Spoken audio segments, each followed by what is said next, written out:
Zoology का course आपका जो है ज़ूलॉजी में सिलेबस क्या-क्या रहते हैं बीएससी में, इसके बारे में जानकारी दी और ये प्रमाणिक काफ़ी प्रमाणिक जो है ये सिलेबस है, जो कि सभी यूनिवर्सिटी बिहार के जो है इसमें आपको लागू रहता है, पूरे यूनिवर्सिटी में। अब आपको नहीं सोचना है Mithila university, Pataliputra university, LNMU, this that तो नहीं होता टीएमबी वगैरह जो है, वीकेएसयू वगैरह ये सब नहीं। सभी यूनिवर्सिटी के लोग मिल करके एक कॉमन सिलेबस पे राज़ी हुए हैं और यही कॉमन सिलेबस आपका रखा हुआ है, जिसको एमजेसी बोला जाता है, मेजर कोर्स, और एमआईसी जिसको माइनर कोर्स बोला जाता है। तो हम अभी आपको मेजर कोर कोर्स जो है एमजेसी जिसको बोला जा रहा है, उसके बारे में हम लोग जो है बात करेंगे। तो फर्स्ट ईयर में जैसा कि आपको दिख रहा है 2 सेमेस्टर 1 एंड 2 इसके सिलेबस डिटेल में जानकारी दिए गए हैं एक तरह से जो है, और इसमें क्रेडिट भी आपको रखा हुआ है।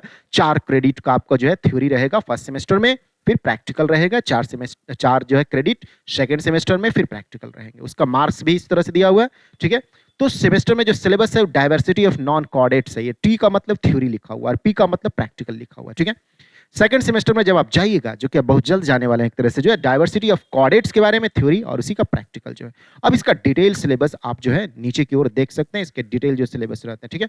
और क्वेश्चन के पैटर्न भी हम आपको जानकारी दे दे रहे हैं। पार्ट ए जो रहेंगे कंपलसरी रहेंगे, इसमें ऑब्जेक्टिव क्वेश्चंस रहेंगे, 10 ऑब्जेक्टिव रहेंगे, 2-2 मार्क्स के रहेंगे, 20 मार्क्स आप जो है ला सकते हैं एक तरह से। फिर दूसरा जो पार्ट बी रहेगा वो शॉर्ट आंसर क्वेश्चंस रहेंगे, वो जो है उसमें 4 क्वेश्चन का आपको जवाब देना रहता है और 5-5 मार्क्स के रहेंगे, तो 20 नंबर आप ला सकते हैं। तीसरा जो पार्ट रहा करेगा लॉन्ग आंसर टाइप रहेंगे और उसमें क्वेश्चंस ज्यादा रहेंगे, लेकिन आपको 3 क्वेश्चन ही जवाब देना है, 10 नंबर का रहेगा और आप 30 नंबर उसमें ला सकते हैं एक तरह से जो, ठीक है। अच्छा से पढ़िएगा तो लाइएगा, वरना झूल जाइएगा और अगले साल फिर से एग्जाम देना पड़ेगा फर्स्ट सेमेस्टर का, ठीक है। इसलिए अच्छा से पढ़ाई करते हैं। अब पुराने जो बाबा टाइप के जो आपके लॉज उसमें और जो घर पे वगैरह पे है कि जो बोलते हैं कि चोरी करके पास कर जाने, तो अब वो वाला सिस्टम नहीं रहा एक तरह से जो, ठीक है। अच्छा से पढ़िएगा वरना झूल जाइएगा और 8 बार झूलना पड़ेगा। 8 बार इसलिए झूलना पड़ेगा क्योंकि 8 सेमेस्टर आपको एग्जाम देना है एक तरह से जो, ठीक है। तो झूलते रह जाइएगा, इतना बार झूलिएगा कि पढ़ाई छोड़ दीजिएगा जो। तो हम आपको आगाह कर रहे हैं, डरवा नहीं रहे हैं, आपको आगाह कर रहे हैं एक तरह से जो, ठीक है। तो जो आपका कोर्स है एक तरह से जो है, जिसमें थ्योरी पेपर में आपका एमजेसी 1 जो आपका रहा, वो डाइवर्सिटी ऑफ नॉन कॉर्डिनेटर के बारे में आपको रहता है, जिसको कुछ यूनिट्स में बांटे गए, unit 1, unit 2, unit 3 and unit 4 एक तरह से बांटे गए हैं, जिसमें नंबर ऑफ लेक्चर्स यदि आप पढ़ाई करते हैं कॉलेज वगैरह में तो 40 लेक्चर्स का जरूरत होता है। लेकिन आप कितनी बार कॉलेज गए होंगे फर्स्ट सेमेस्टर में, ये आप ही जानते होंगे और बिहार सरकार ही जानता होगा और थोड़ा कॉलेज जानता होगा एक तरह से जो है, ठीक है। तो जो टॉपिक्स हैं एक तरह से जो है, जो लोग कॉलेज जाते होंगे और पढ़ाई होता होगा तो नीचे आप टाइप मार सकते हैं कमेंट बॉक्स में, ताकि जानकारी मिले कि हाँ कुछ कहीं कहीं पे जिंदा है कुछ लोग जो है जहाँ पढ़ाई वढ़ाई लिखाई होता है एक तरह से जो, ठीक है।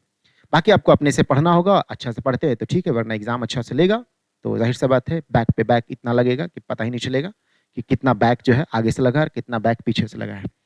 तो इंट्रोडक्शन टू नॉन कॉर्डेट्स, जिसमें general characteristic and classification of the following phyla, protozoa, porifera, cnidaria, ctenophora, और ये सब कई सारे टॉपिक्स आपके जो दिए हैं। फिर प्रोटोजोआ के बारे में, सिनोडेरिया के बारे में जो है, एनालिडिया के बारे में जो है, बहुत सारे टॉपिक्स जो है रखे हुए हैं। ये अलग बात है कि फर्स्ट सेमेस्टर आपका थोड़ा बोरिंग टाइप का इसमें टॉपिक है, लेकिन आप मनोरंजन के लिए जो है बीएससी तो कर नहीं रहे हैं। आपको बोरिंग हो चाहे इंटरेस्टिंग हो, पढ़ना तो होगा ही आपको जो है, ठीक है। फिर इसके बाद मल्टी डिसिप्लिनरी कोर्स आ जाता है एमडीसी, जिसमें आप उम्मीद करते हैं कि आप नॉर्मली जो है अदर दैन जूलॉजी लिए होंगे, जो कि आपका बॉटनी हो सकता है और नहीं तो क्या हो सकता है, आपका कुछ न कुछ तो होगा ही जो एक तरह से।